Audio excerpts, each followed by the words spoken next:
सब? Hope so आप सब बढ़िया होंगे। तो बच्चों, लास्ट क्लास में हमने चैप्टर स्टार्ट करा था इंडियन इकोनॉमी का। फर्स्ट चैप्टर में मैंने आपको ये बताया था कि एग्रीकल्चर की कंडीशन कैसी थी एंड इंडस्ट्रियल सेक्टर कैसा था on the eve of independence. आज मैं आपको बताऊंगी कि फॉरेन ट्रेड कैसा था। फॉरेन ट्रेड मीन्स कि इंडिया की जो ब्रिटेन के साथ डीलिंग्स हो रही थी, एक्सपोर्ट एंड इम्पोर्ट, कैसा रहा वो, एक्सपोर्ट और इम्पोर्ट, इन दोनों को मिलाकर हमारा बनता है फॉरेन ट्रेड। तो फर्स्ट पॉइंट इसमें आएगा exporter of primary products and importer of finish goods. Last class में मैंने बच्चों आपको ये पॉइंट बताया था कि ब्रिटिशर्स ने क्या करा था, हैंडीक्राफ्ट प्रोडक्ट्स को बंद कर दिया, वो लोग अनएम्प्लॉयड हो गए। वो सभी काम जो वो लोग कर रहे थे, अब उन्होंने मशीनरी सेटअप करी ब्रिटेन में एंड वहां से फिनिश गुड्स बनाकर exporter of primary products and importer of finish goods. India exporter बन गया प्राइमरी प्रोडक्ट्स का। कौन से प्राइमरी प्रोडक्ट्स का? यहाँ से रॉ सिल्क वहां ले जाई जाती थी, कॉटन, वूल, शुगर। रॉ सिल्क, वूल, ये सब क्या होती थी? एक्सपोर्ट होती थी। कॉटन, शुगर कहाँ एक्सपोर्ट होती थी? ब्रिटेन में। एंड वहां से फिनिश गुड्स बनकर, वूलन क्लॉथ, सिल्क बनकर ये सारी चीजें यहाँ लाई जाती थी। वूलन क्लॉथ्स रेडी होकर ब्रिटेन से, फ्रॉम ब्रिटेन टू इंडिया भेजे जाते थे और इंडियंस को बोला जाता था कि उन्हें इंक्लूडिंग टैक्स के प्राइस पर खरीदे, बिकॉज उनके पास कोई और ऑप्शन नहीं था। इंडिया ने ये सब चीजें बननी बंद करवा दी थी, हैंडीक्राफ्ट वाला काम सब खत्म करवा दिया था इन्होंने उन्हें बोला था कि हम तुम्हें वर्क देते हैं, जॉब देते हैं।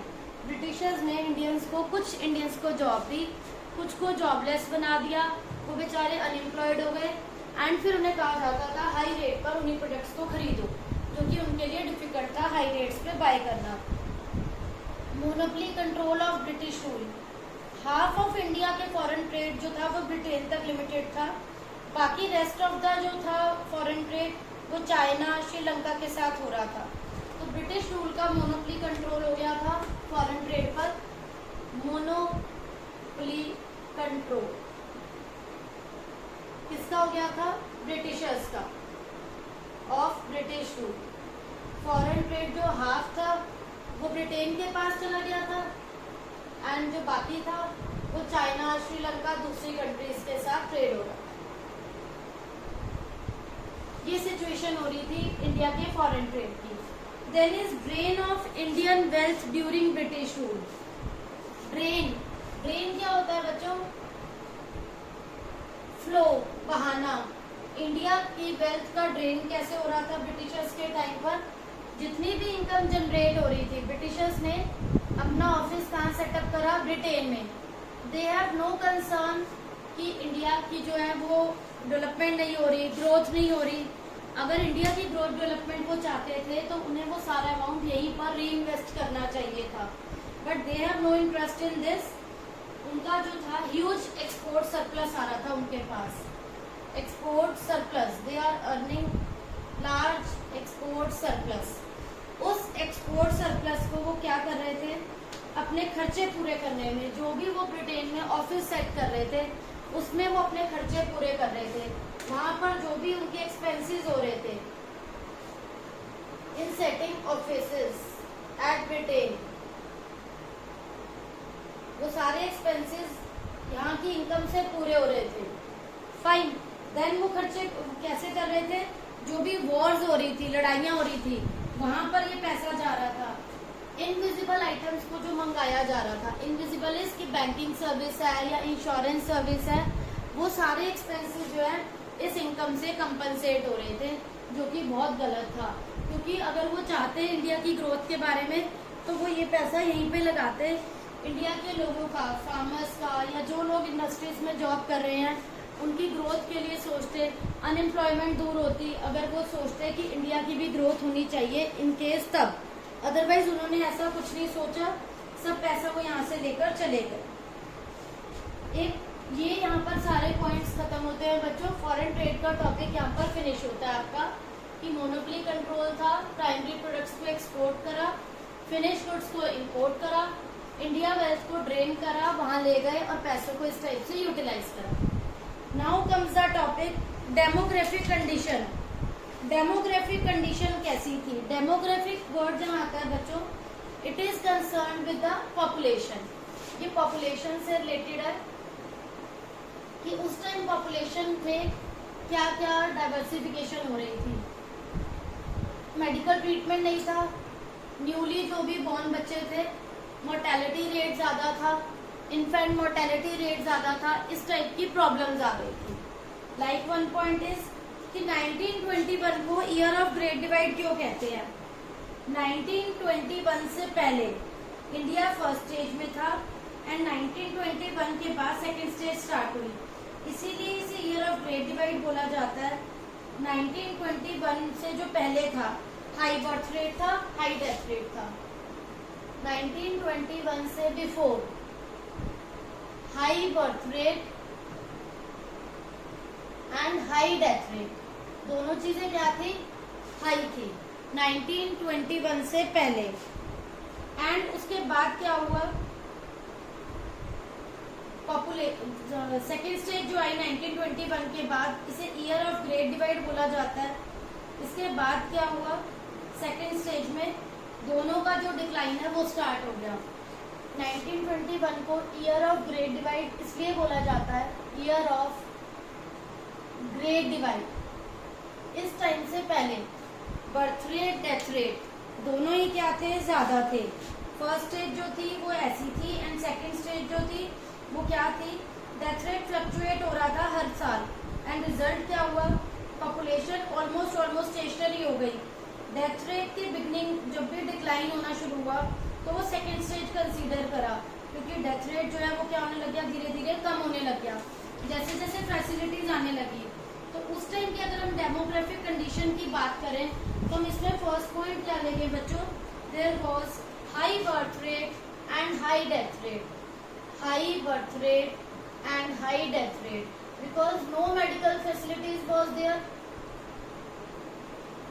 कि जिससे उन्हें बचाया जा सके। ट्रीटमेंट्स नहीं थे। बर्थ रेट हाई क्यों था? अनएम्प्लॉयड लोग थे, अनएडुकेटेड, बेसिकली पढ़े लिखे लोग नहीं थे। उन्हें लगता था more will be the people, more will be the job earners. जितने ज्यादा बच्चे होंगे उतने ज्यादा उन्हें जॉब करने के लिए लोग मिल जाएंगे, जो कि बिल्कुल गलत परसेप्शन थी। कि वो सोचते थे कि वो उनको कमा कर देंगे, तो वो ऐसे ट्रीट करते थे कि ज्यादा बच्चे होने अच्छी बात है। तो ये नहीं सोचते थे कि उनकी एजुकेशन भी जरूरी है, वो उनको खिलाएंगे कैसे।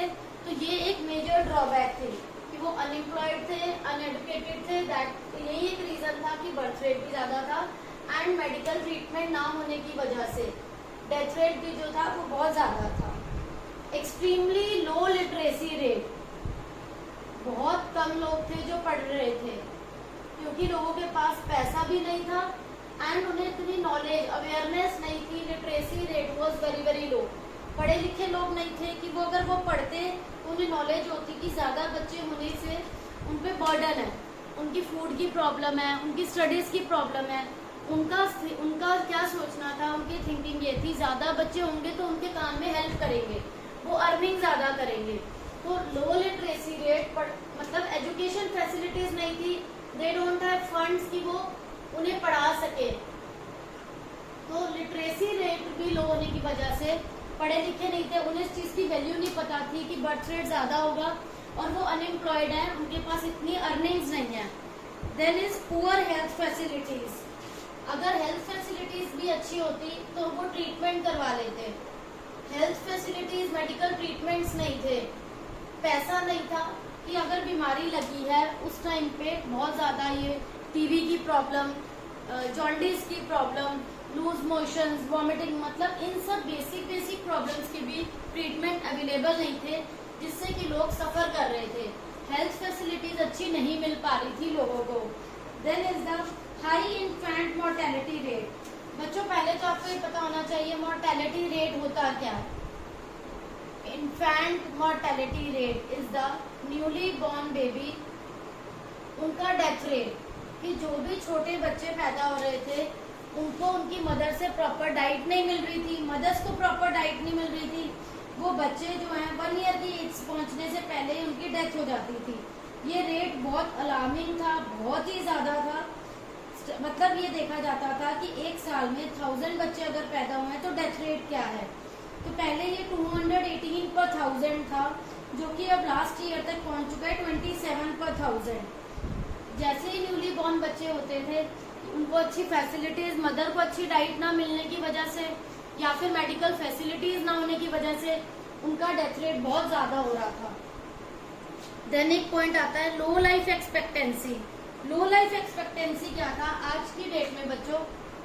एक्सपेक्टेंसी रेट लाइफ का क्या माना जाता है? 65 ईयर्स, बिकॉज मेडिकल फैसिलिटीज है कि एक नॉर्मल पर्सन ये जज करके चलता है कि मैं 65 अराउंड तक तो जीऊंगा।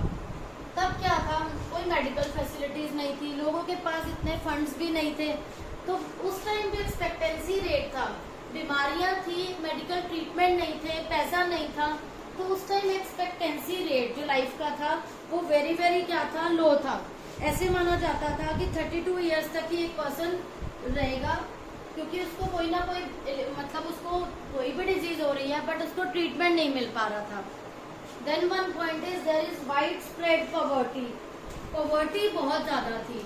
पॉवर्टी होने की वजह से ही मेन यही एक बेसिक रीजन है कि अगर डिजीजेज हैं तो नो डाउट आज के टाइम में कैंसर का भी ट्रीटमेंट अवेलेबल है, बाकी सब मेडिकल फैसिलिटीज भी हैं। उस टाइम पे क्या था बच्चों, ना तो मेडिकल ट्रीटमेंट्स अवेलेबल थे, ना ही लोगों के पास फंड था, because there was extreme poverty. Britishers ने क्या करा था, सारा पैसा जो इतनी अर्निंग थी सब ब्रिटेन में भेजते रहे। दे डोंट वांट कि इंडिया की ग्रोथ हो। इंडिया जो था एक अंडर डेवलपिंग कंट्री रहा है। अगर हम फंड्स यहाँ से अर्निंग हो रही है, हम री इन्वेस्ट नहीं कर रहे, उस फंड्स को हम कहीं बाहर भेज रहे हैं, ड्रेन का मतलब जो भी आपकी वेल्थ थी उसको आप ड्रेन कर रहे हो, उसे यहाँ से भेज रहे हो, री इन्वेस्ट नहीं कर रहे, तो ग्रोथ नहीं हो पा रही थी। पॉवर्टी थी, पॉवर्टी होने की वजह से ही प्रॉब्लम्स एग्जिस्ट कर रही थी। तो ये सभी रीजंस थे which are responsible for the high growth, high rate of, ये जो मोर्टेलिटी रेट था या डेथ रेट था। मतलब डेमोग्राफिक ट्रांजिशन की बात करें, मेडिकल फैसिलिटीज नहीं थी, लोगों में अनएम्प्लॉयमेंट था, पढ़े लिखे लोग नहीं थे उस टाइम पर, मेडिकल ट्रीटमेंट्स नहीं थे, expectancy rate was low, poverty. ठीक है, इसके बाद बच्चों अब जो हम एक टॉपिक पढ़ेंगे दैट इज ऑक्यूपेशनल स्ट्रक्चर, कि उस टाइम पर इंडिया का ऑक्यूपेशनल स्ट्रक्चर कैसा था। ऑक्यूपेशनल स्ट्रक्चर मतलब लोग क्या क्या काम कर रहे थे। ऑक्यूपेशनल स्ट्रक्चर में बेसिकली बच्चों 3 सेक्टर आते हैं, primary, agriculture and tertiary. Occupational structure